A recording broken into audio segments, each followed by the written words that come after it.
It seems like the two main jobs of members of Donald Trump's cabinet are to break our government in every way possible, while they also create problems for Donald Trump. And that is what Kash Patel has simultaneously done in the latest example of how Trump's plot to cover up his relationship with Jeffrey Epstein has completely backfired on him, with former FBI agents and those still within the Bureau speaking out and causing huge problems for Trump. We're going to get into it all, but before we do, if I could quickly ask you to leave a like on this video, and if you haven't already and you enjoy our channel, to hit that subscribe button, because it goes a long way in supporting our work. Now, before we get into the shocking scandal that has been ignited under Kash Patel's leadership, if you can call it that, I want to start with the context, and that is Tim Miller's takedown of Patel right here. I wanted to rant a little bit more about the absolutely unconscionable firings at the FBI today, as reported by the New York Times. The news, in case you've missed it, is Brian Driscoll, who's known as the Driz internally, or Driz internally. He was pushed out as of today, forced out by FBI Director Kash Patel. He was forced out alongside Walter Jardina.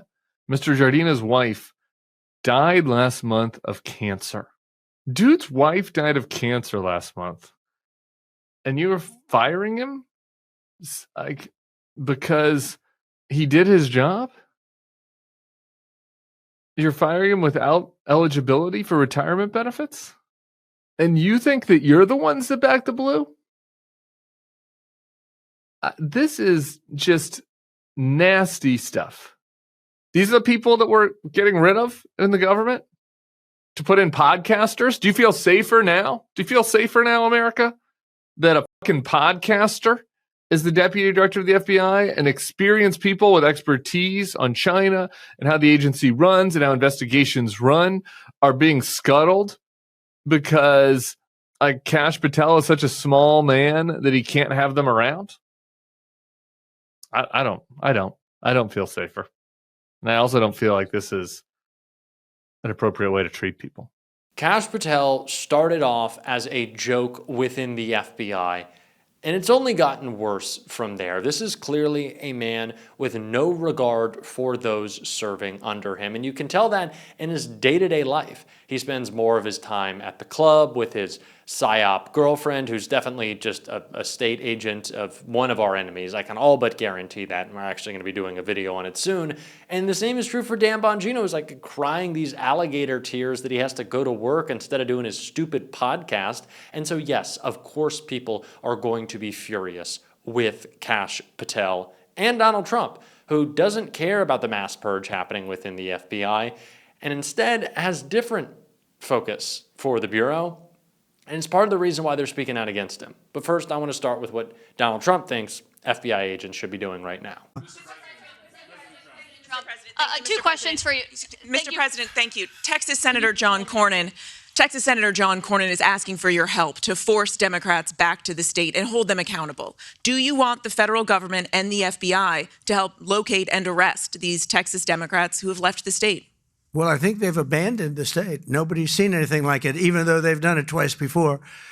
And in a certain way, it almost looks like they've abandoned the state. It looks very bad. Yeah, go ahead, please. Should the FBI get involved? Should the FBI get involved? Well, they may have to. They may have to. No, I know they want them back. Not only the Attorney General, the governor wants them back. If you look, I mean, the governor of Texas is demanding they come back. So a lot of people are demanding they come back. You can't just sit it out. You have to go back. You have to fight it out. That's what elections are all about. Yeah, please. Thank you. Arresting Democrats.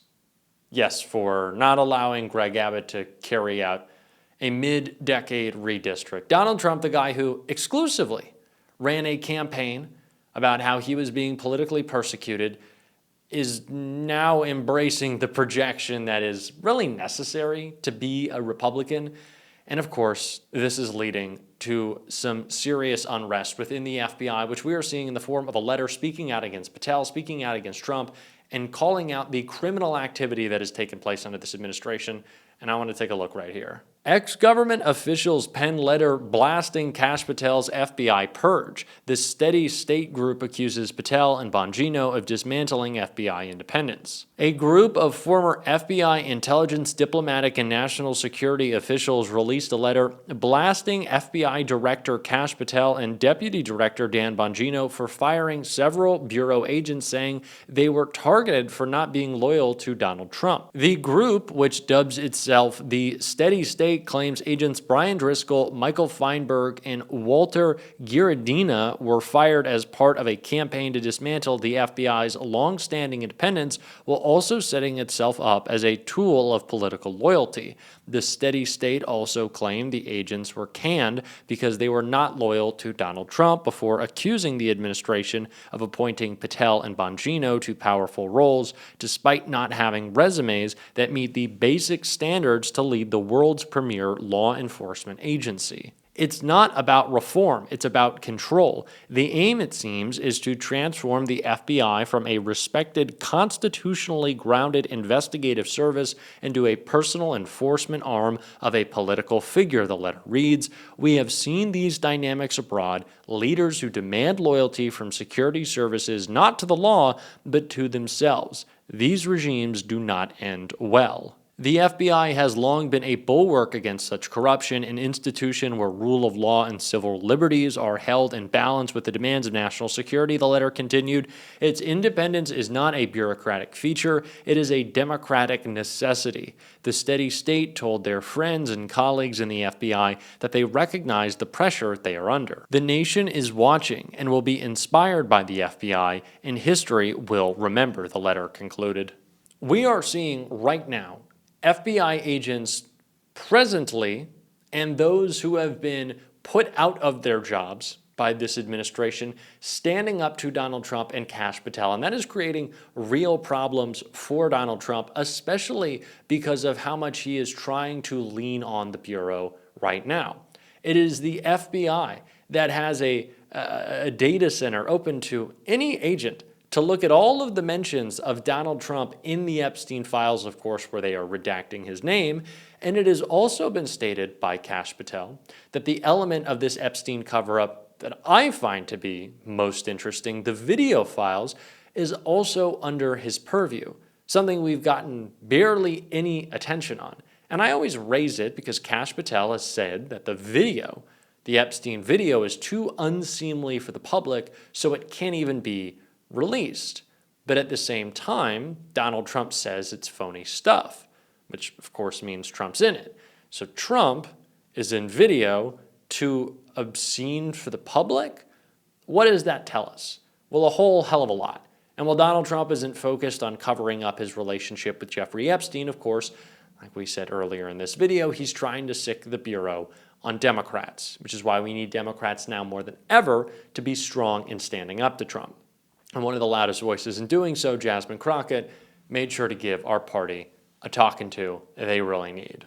Democrats, I need y'all to listen to me clearly when I say that once we get control back, we have to be just as aggressive, if not more aggressive than the Republicans, to do right by the people. It is time for us to rebuild the trust with the American people. Unfortunately, they did not trust us, and that's exactly why we got here. It's not because Donald Trump is so great. It's not because he put up such great numbers. Unfortunately, so many Democrats stayed at home because they just did not believe that we would fight for them. But this is why I'm so proud of my former colleagues from the State House, because Texas Democrats, well, we do everything bigger in Texas, including fight as Democrats. So let's talk about what happens here. And I think this might be why some people across the country are struggling with this.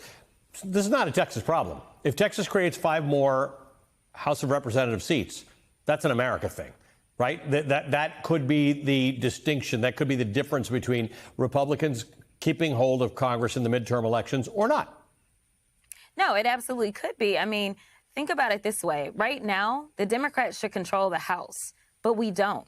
And the only reason we don't control the House isn't because we didn't work hard, isn't because we didn't raise money, isn't because we didn't put up good candidates, but it is because North Carolina, as soon as they ended up with a Republican majority on that Supreme Court, decided to redraw the lines again.